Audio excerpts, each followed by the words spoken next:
What's good, everybody? It's your boy Trent. We chilling today. Hope y'all are having a fabulous day. But we got some things off to y'all's right we got to get into. Let me get y'all up to date and up to speed on what we're doing.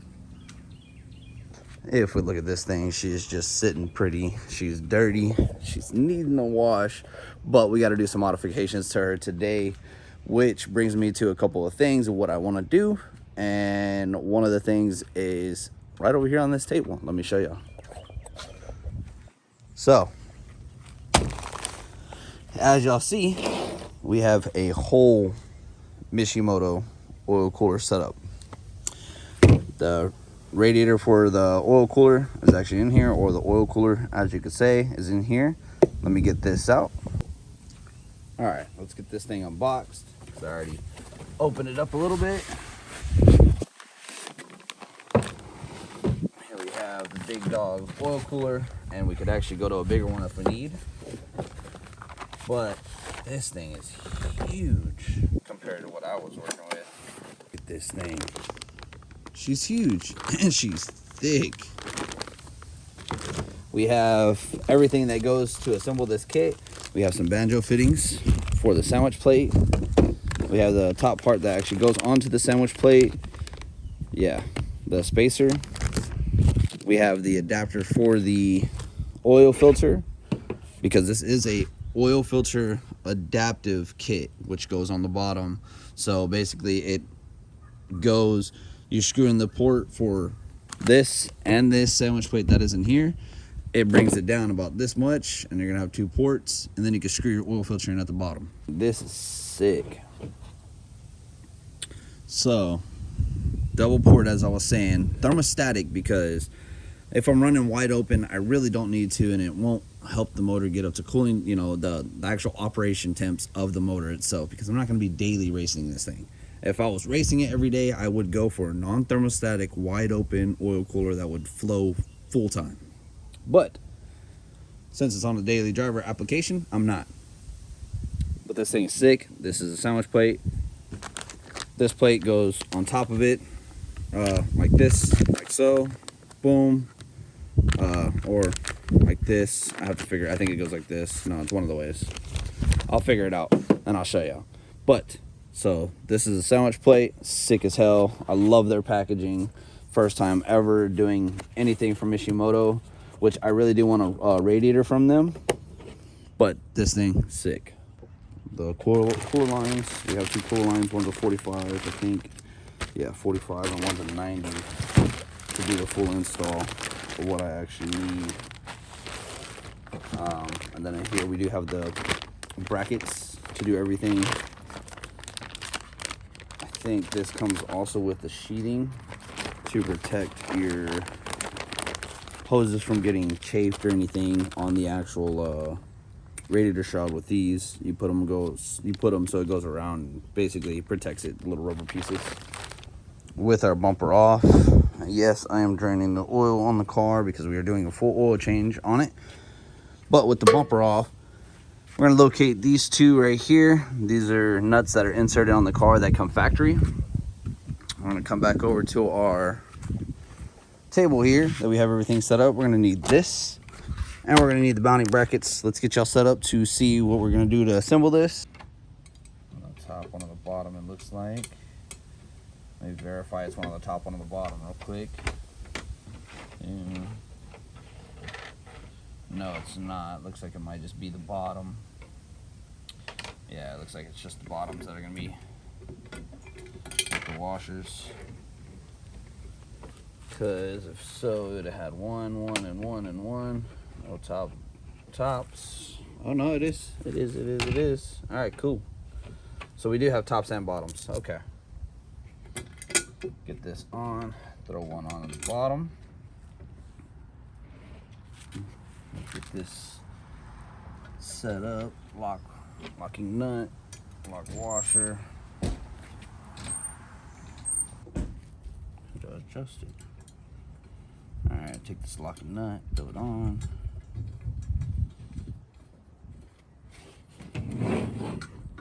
Or sort of assembled. These washers are a little tight fit. I'm gonna be honest, looking at these two, these are my lock washers, but they're not even cut. Because I can tell you, that's a regular washer, a flat washer. This is supposed to be the locking nut. But I guess we'll assemble it the way it is anyways. I mean, it is what it is. Because I can't just, you know, make some and pull some out of my booty. But yeah, with this thing assembled, dang, it looks sick. Let's get it on the car. Using those holes I told y'all about, you're gonna get this thing aligned and get it put in exactly where it needs to go.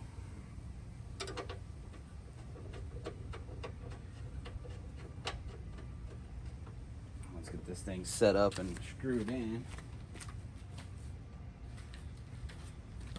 Let's see. Oh, what are those 13s?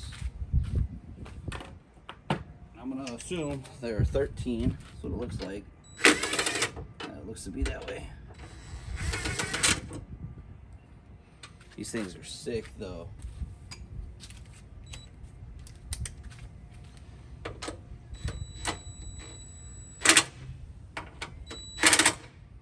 Go very lightly just to get it up in there.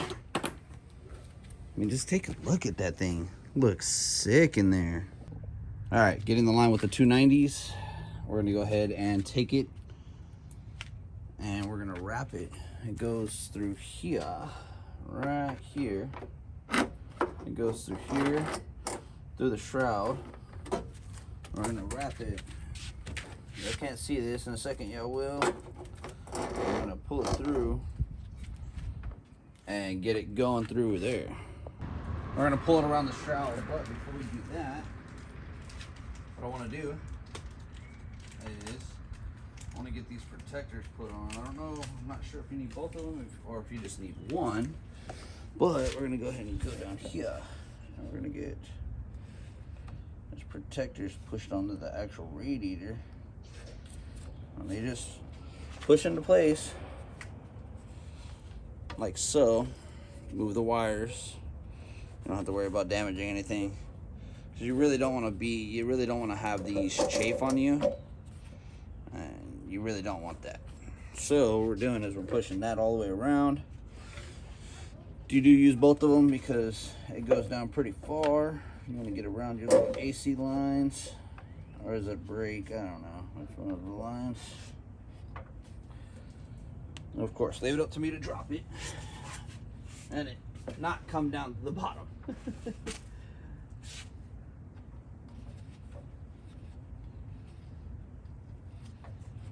This on. I'll get it in real quick and I'll get back to y'all.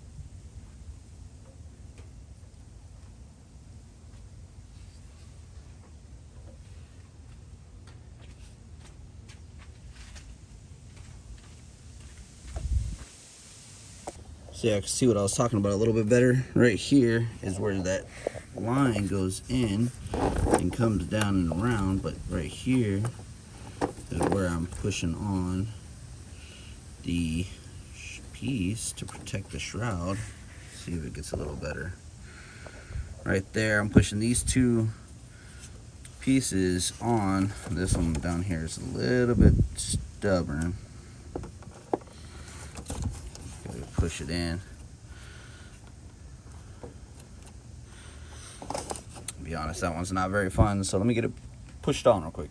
Now that's all the way in, we can continue to pull that hose in, down, and we're gonna go through the subframe right next to the alternator. Just gotta pull it down and get it down there real quick, so let me do that. All right, let's get the oil filter off. I might have to get my tool for this because, oh no, I got it. Yummy goodness coming out that thing. Let's get all this oil drained, and then we got to get the sandwich plate and adapter and all that in here. All right, so I'm gonna get all this cleaned up a little bit here. Throw everything inside these bags so the bags don't just start flying away. You know, that's what we've done that once. We were chasing bags around while it's windy like that. One just done flew away. But, so, over here with the sandwich plate, got everything out. We're gonna get some motor oil on our finger here. Get some out if I can. Oh yeah, there we go. I'm just gonna lube this up. Same thing with this one. Lube both of them up with some fresh oil. They're gonna set together, aligned, and like so. Now I'm unsure if they gotta be aligned or counterclocked or whatnot. I don't think it really matters because I mean these ports are extremely large anyways. But we'll just align them the best we can. We're gonna take our adapter and that's just gonna slide in, screw in, and this has your extra fitting for the oil, your actual oil filter for when you put it back on. But we're gonna leave this together and get our banjo bolts out. And these things are, I mean, they're all oily. These things, a little bit of a pain, but these things are nice. I'm gonna get these screwed in.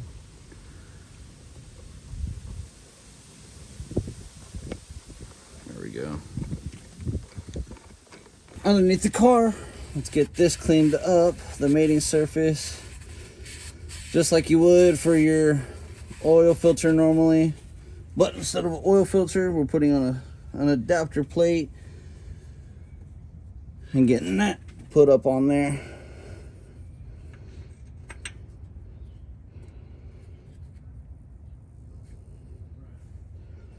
Just like that. This will center everything up. This is going to screw onto the actual piece here.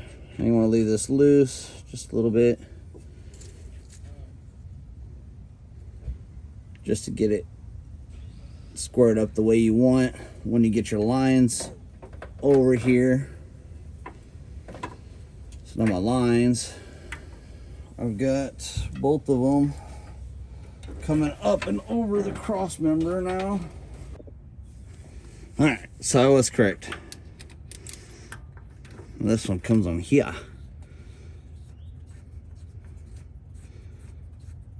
This one comes onto this one, like so. And then this one is your 90.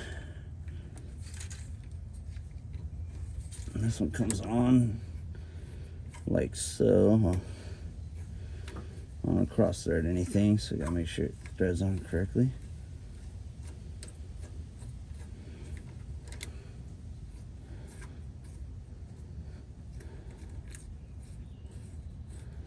There we go.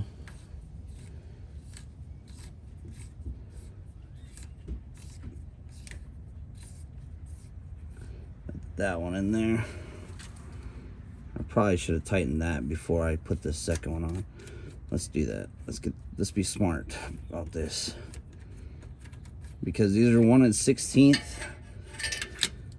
banjo bolts. I don't have a 1 16th inch socket, so we're going to use a crescent wrench. We're just going to be very careful what we do, because we do not want to damage it. All right, so now that we got everything done, 35 foot-pound on the torque wrench. Yes, it is a big torque wrench, so I gotta be a little careful here and get my other tripod out because this thing is in my way. So with our adapter plate adjusted where we want it, let's get this 1 16th socket on there, and let's get the torquing.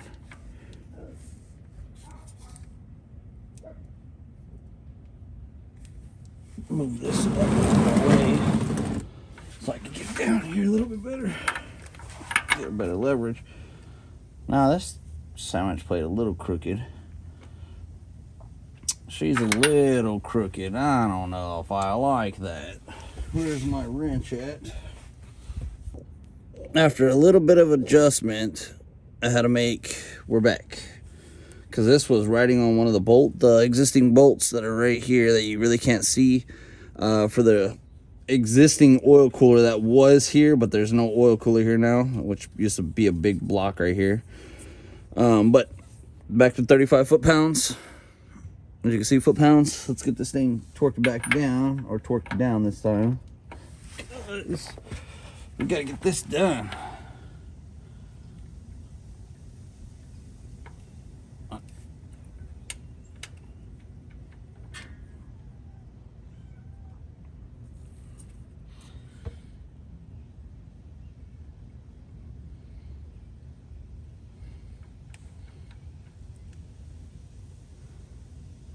$25, $27, $28, $30. We're getting there.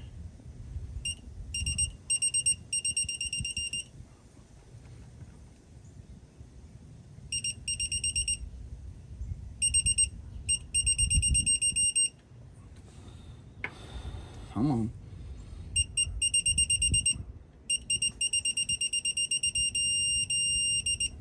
There we go. 35 foot-pound. She's torqued down.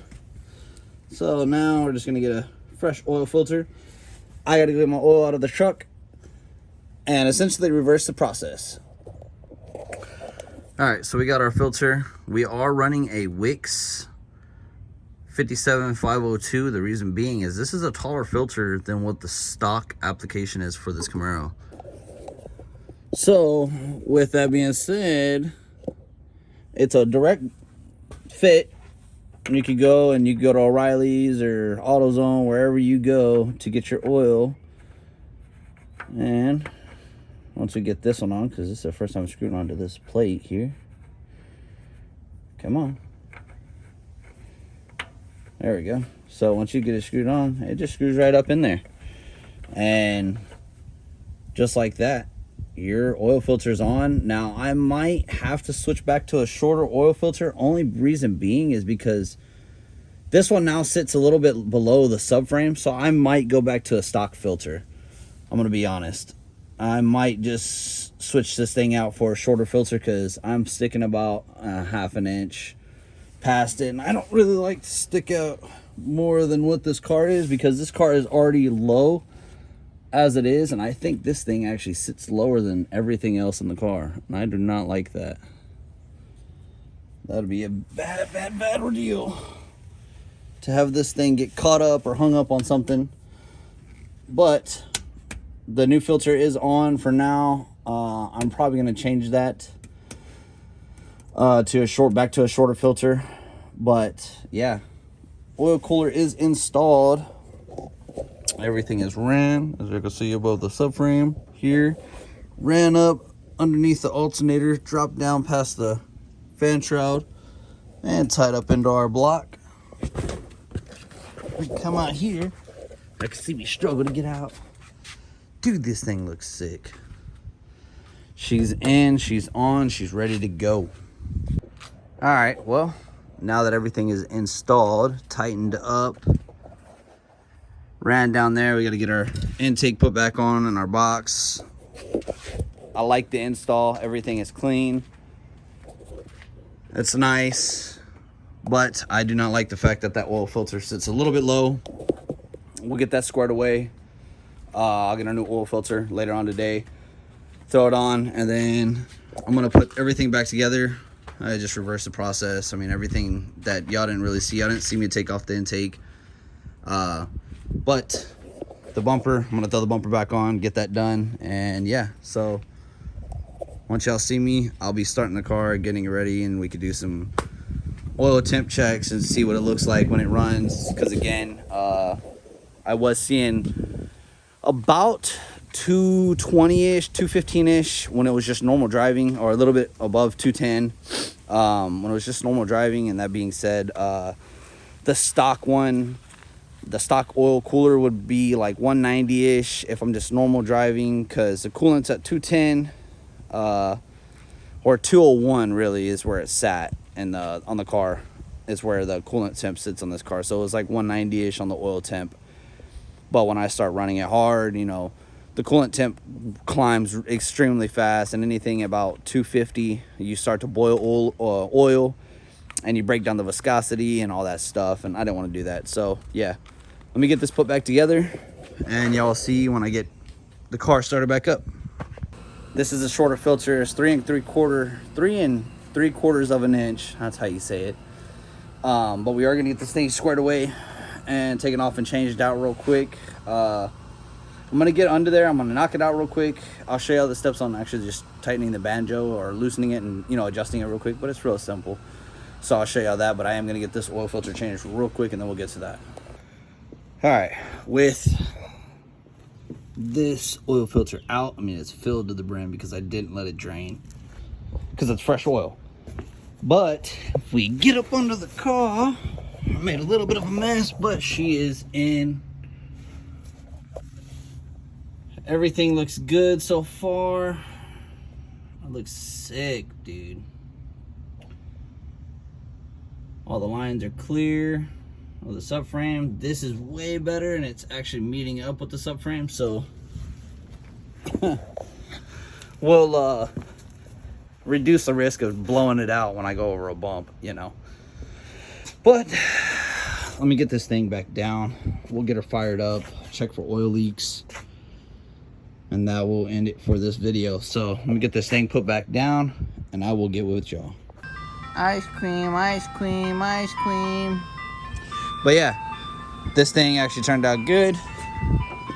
No leaks.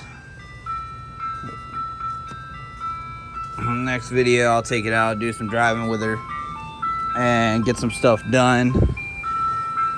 Because I do got to get it cleaned, and I do got to do some stuff to it, or what I want to, you know, set up and get done. I mean, other than that, this car is basically finished up to the point where I kind of want to have it for right now, because we are getting into the colder seasons. So I do have a bunch of, you know, videos stacked up, so throughout the cold, you know, seasons and stuff like that. But I do have another vehicle I want to do some videos on, and, you know, show some things I like about it, things I don't like about it. We've had it for about 3 months now, and yeah, so I'll you know, let y'all go about that. But until then, peace out. Y'all have a blessed day, and see y'all next video.